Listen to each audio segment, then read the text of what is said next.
I just wanted to show you guys a neat little trick that some of you may already know that are crafters like me. But when I decoupaged this clamshell, I had an issue with creases in the napkin, and it was driving me crazy because when it overlaps like that, it's too blue and it doesn't look right. So I just blotted a little bit of paint to kind of emulate a cloud up there. And down here, to cover some of the creases, I put some resin, UV resin, and then I sprinkled a little bit of sand. And this is a bag of white sand that I got from the Dollar Tree a long time ago, so it goes a long way. Just put some resin on there and sprinkle the sand over it and then cure it under a UV light, and that covered a lot of the creases. Obviously, you can only get away with this look probably for a nautical looking shell.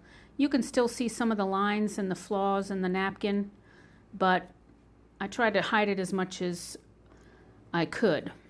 But the neat little trick for some of you that may not know this is when you break open a sand dollar, and I have many of these, when you break them open, these little things fall out.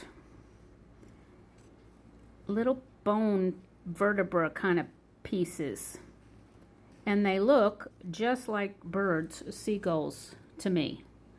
So I put a few of those here to kind of cover a little bit more of the crease that I didn't like on there.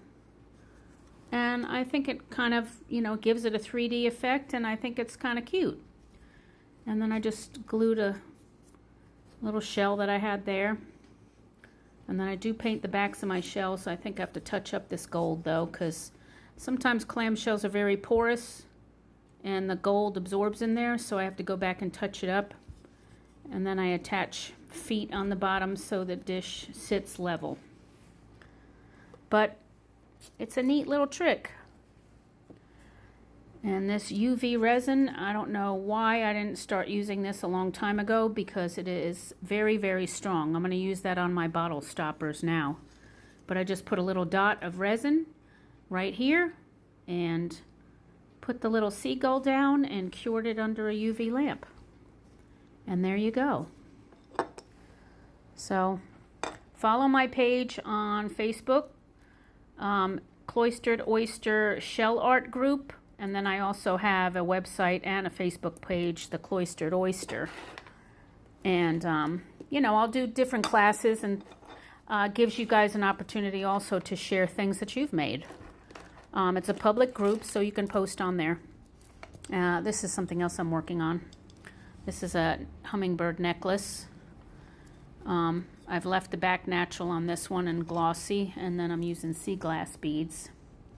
So I'm getting ready to put a clasp on it. So just different cute little projects. Try it out. For those of you that didn't know, seagulls were living inside sand dollars.